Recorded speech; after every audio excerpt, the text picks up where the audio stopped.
अस्सलाम वालेकुम नाजरीन, कैसे हैं आप नाजरीन। आज हम बात करेंगे एक ऐसे मुल्क की जिसका दिल उम्मत मुसलमान के लिए धड़कता है। एक ऐसा मुल्क जो हमेशा मजलूम मुसलमानों की आवाज बनता है, चाहे वो फलस्तीन हो, लुबनान या यमन। जी हाँ, हम बात कर रहे हैं ईरान की। ईरान जिसने फलस्तीनी मुसलमानों पर होने वाले मजालिम के खिलाफ न सिर्फ आवाज बुलंद की बल्कि इसराइल जैसे ताकतवर दुश्मन से भी टकरा गया। नाजरीन, आज की वीडियो में हम बात करेंगे इसराइल और ईरान की जंग की। जंग में किसका कितना नुकसान हुआ और आने वाले वक्त में क्या होने वाला है, कौन से ममालिक ईरान को सपोर्ट कर रहे हैं और कितने ममालिक अमेरिका से मुतनफिर हो चुके हैं। नाजरीन, ऐसी जंग के बारे में बात हो रही है जो सिर्फ दो ममालिक के बीच में नहीं बल्कि पूरी दुनिया की ताकतों को खींच लाई है। एक तरफ ईरान जो मुस्लिम दुनिया की गैरत और मुजामत की अलामत बन चुका है, दूसरी तरफ इसराइल जो ताकत के नशे में चूर पूरी दुनिया की हिमायत के बलबूते पर खत्ते में तबाही फैलाने में मसरूफ है। लेकिन हाल ही में जो हुआ वो इसराइल के लिए एक बहुत बड़ी शर्मिंदगी बन गया। ईरान ने न सिर्फ इसराइल की तरफ बढ़ते हुए ड्रोन और मिसाइल रोक दिए बल्कि उनके जदीद तरीन जंगी तैयारे भी मार गिराए। ये वाकया ऐसा था जिसने इसराइल को हिला कर रख दिया।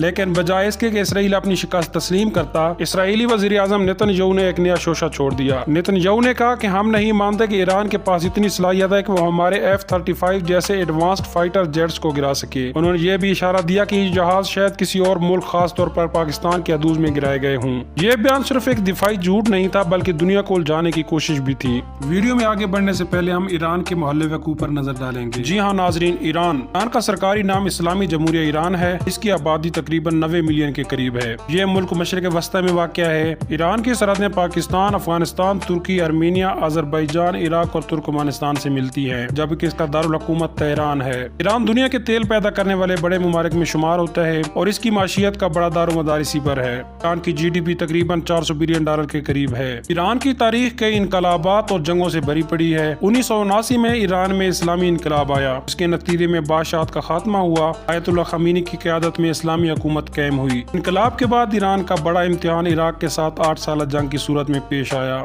1980 से 1988 तक जारी रहने वाली ये जंग लाखों जानें निगल गई और दोनों ममालिक की मुआशियत को शदीद नुकसान पहुंचा। लेकिन ईरान इस जंग में न सिर्फ साबित कदम रहा बल्कि अपनी अस्करी सलाहियतों में भी बेपनाह इजाफा किया। आज ईरान एक न्यूक्लियर ताकत बनने के दहलीज पर खड़ा है और यही बात इसराइल और उसके इत्तेहादियों को खटक रही है। ईरान के न्यूक्लियर प्रोग्राम पर अमेरिका, इसराइल और यूरोप ने बारहा इतराज उठाए हैं, लेकिन ईरान ने हमेशा कहा है कि इसका न्यूक्लियर प्रोग्राम पुरअमन मकासद के लिए है। रूस और चीन जैसे ममालिक ईरान के न्यूक्लियर हक की हिमायत करते हैं, लेकिन हालिया हालात ने सूरत हाल को मजीद खतरनाक बना दिया है। 13 जून 2025 की रात इसराइल ने एक अचानक और शदीद हमला ईरान पर कर दिया। 200 से ज्यादा जंगी जहाज और ड्रोन ने ईरान को मुख्तलिफ इलाकों को निशाना बनाया। खास तौर पर तेहरान, अस्फहान, कुम और बंदर अब्बास जैसे अहम शहरों में हमले हुए। इसराइली तैयारों ने ईरान की न्यूक्लियर तनसीबात, मिसाइल बेसेस, रिसर्च सेंटर्स और military command and control centre को निशाना बनाया। इस हमले में ईरान के अहम साइंसदान, न्यूक्लियर साइंटिस्ट के माहिरीन और हत्ता के चंद आला फौजी अफसरान शहीद हो गए, जिनमें ईरान का आर्मी चीफ भी शामिल है।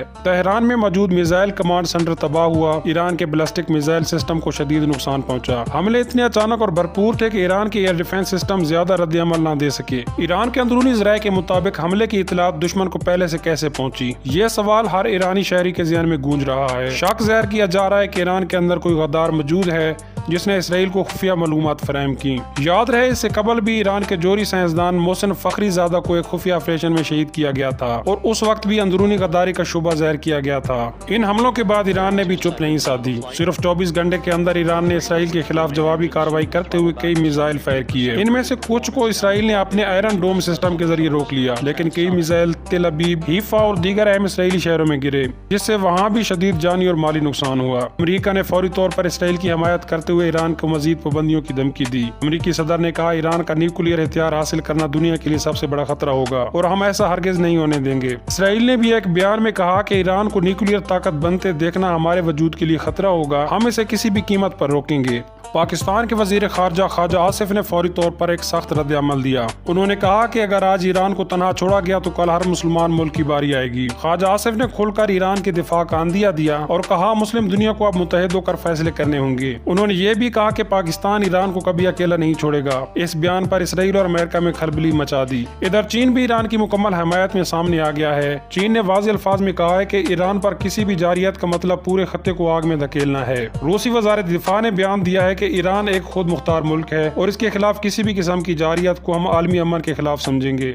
साथ ही शाम, लुबनान, यमन और कतर जैसे ममालिक ने भी ईरान की हिमायत में बयानात दिए हैं। अब बात करते हैं अमेरिका की, जो खुलकर इसराइल की पुष्ट पनाही कर रहा है। امریکہ نے ایران کو واضح دھمکیاں دی ہیں کہ اگر اس نے اسرائیل کے خلاف کارروائیاں جاری رکھیں تو سخت فوجی رد عمل دیا جائے گا۔ امریکی صدر کی جانب سے یہ بیان آیا کہ ایران کے جوہری عزائم ہمارے لیے ناقابل قبول ہیں اور اگر ایران نے مذاکرات پر آمادگی نہ دکھائی تو پھر سے اسے نتائج بھگتنے ہوں گے۔ ناظرین، سب سے خطرناک اور چکا دینے والی بات یہ ہے کہ ایران نے اسرائیل کی طرف بیلسٹک میزائل بھیجے، لیکن ان میں بیشتر میزائل اسرائیلی ڈیفنس سسٹم کی بجائے راستے میں ہی غائب ہو گئے۔ اب سوال یہ ہے کہ کیا اسرائیل کے پاس کوئی خفیہ اینٹی میزائل ٹیکنالوجی ہے جو ایران کے میزائل راستے میں ڈسمس کر دیتا ہے، یا پھر ایران کے اندر کوئی غدار ہے جو میزائل لانچنگ کی معلومات لیک کر رہا ہے؟ یہ کوئی پہلی بار نہیں کہ ایران کو اندر سے دھوکہ ملا ہو۔ ماضی میں بھی جب ایران کے نیوکلیئر سائنسدان کو نشانہ بنایا گیا تب بھی اندرونی معلومات کے لیک ہونے کا شبہ ظاہر کیا گیا۔ اسی وجہ سے ایران نے حالیہ دنوں میں اپنے تمام احساس فوجی اور ایٹمی مراکز کی سیکورٹی دگنی کر دی ہے۔ اب سوال یہ ہے کہ کیا ایران اور عراق جو 8 سالہ طویل جنگ لڑ چکے ہیں آج بھی ایک دوسرے کے دشمن ہیں؟ تو جواب یہ ہے کہ حالات تبدیل ہو چکے ہیں۔ عراق کی موجودہ حکومت ایران مخالف نہیں بلکہ عراق کے قریب ہے۔ خاص طور پر ایران کے القدس فورس اور عراق کی شیعہ ملیشیاؤں کے درمیان ہم آہنگی بڑھ چکی ہے۔ ایران اب عراق کو اپنا اسٹریٹجک پارٹنر سمجھتا ہے اور عراق بھی اسرائیل اور امریکہ کے بڑھتے ہوئے اثر کو روکنے کے لیے ایران کے قریب ہے۔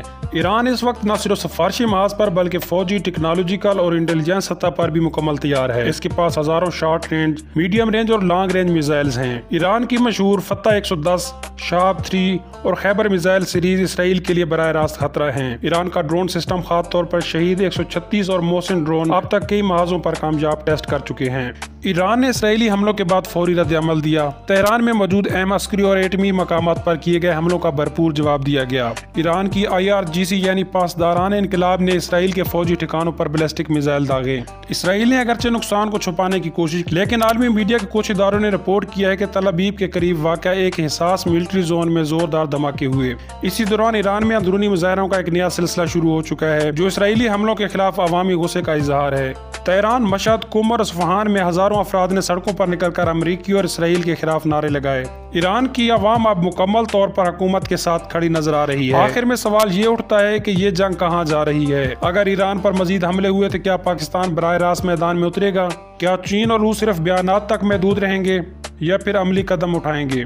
اس ساری صورتحال میں روس نے ایران کو مکمل حمایت کا اعلان کیا۔ روسی صدر نے کہا ایران کو دفاع کا حق ہے اور اسرائیل کا یہ حملہ ایک جارحیت ہے جس کا جواب دینا ایران کا حق ہے۔ چین، شام، لبنان، یمن اور حزب اللہ نے بھی ایران کے حق میں بیانات دی اور اسرائیل کی مذمت کی۔ اب سوال یہ ہے کہ کیا یہ جنگ پورے مشرق وسطیٰ کو لپیٹ میں لے لے گی؟ کیا پاکستان، ترکی، سعودی عرب، قطر اور دیگر اسلامی ممالک خاموش رہیں گے؟ اگر پاکستان ایران کی کھل کر حمایت کرتا ہے تو بھارت جو اسرائیل کے قریب ہے پاکستان پر دباؤ بڑھا سکتا ہے۔ ایسی صورت میں جنوبی ایشیا بھی اس جنگ کی لپیٹ میں آ سکتا ہے۔